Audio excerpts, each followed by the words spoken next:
Family can be a source of torment or a source of joy.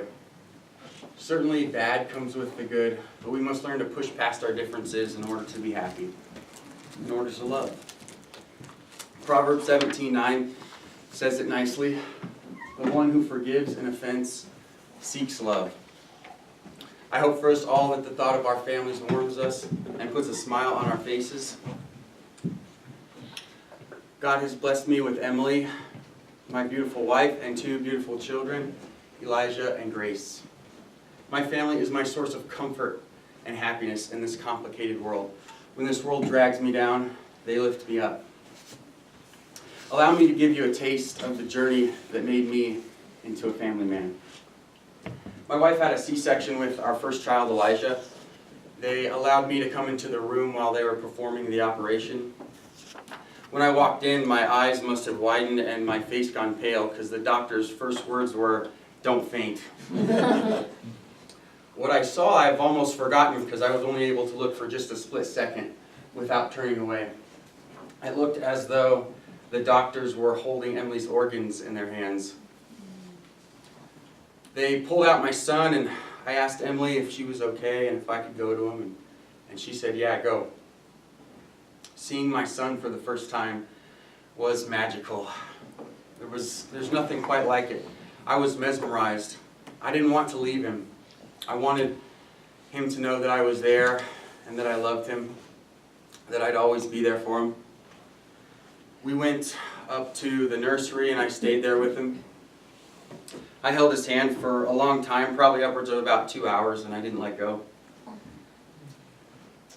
They brought my wife up to where we were, and she was able to see our beautiful new baby boy through the windows of the nursery. And I brought Elijah over to the window so that she could get a good look at him, and she smiled at him and smiled at me, and we had a moment of pure bliss. As I held Elijah's hand, I put my hand up to the window, and Emily put her hand on mine. In that instant, a special, unforgettable memory was created. For the first time together, we celebrated the miracle of our son.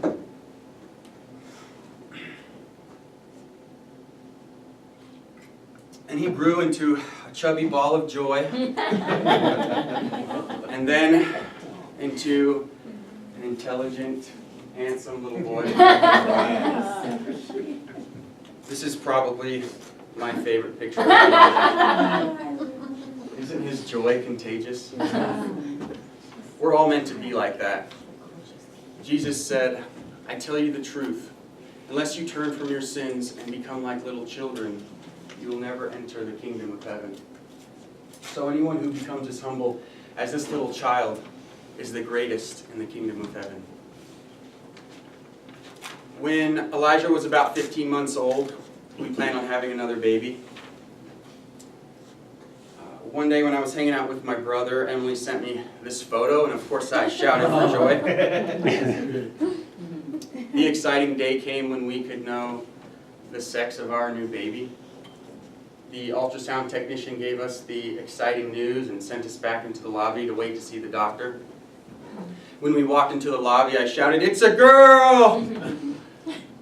This is baby Grace at just a couple of days old. As many of you probably know, there is something so surreal about being in the room when your child is born.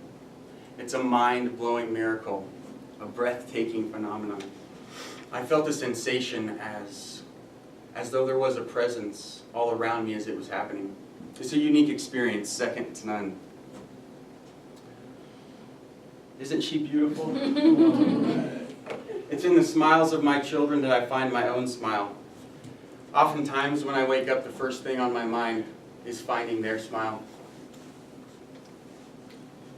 If there was a picture that defined Grace's personality, I think this is probably one. She had a really bad hitting problem for a while, and she would give you a great, big, beautiful smile just like that one there, and then smack you across the face. But thank goodness she's gotten a lot better with that. This is baby Elijah at just a few months old. And this is baby Grace at just a few months old. Can you see any similarities? One of my family's favorite things to do together is dance. My wife likes to turn on music and announce, "Dance party!" And we all start getting down.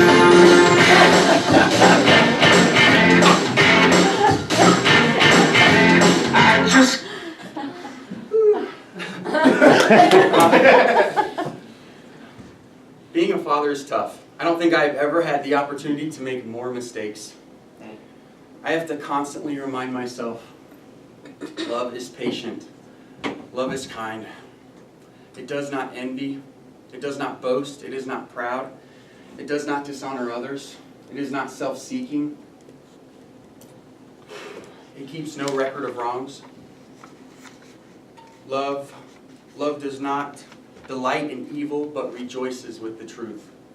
Love always protects, always trusts, always hopes, always perseveres. Love never fails.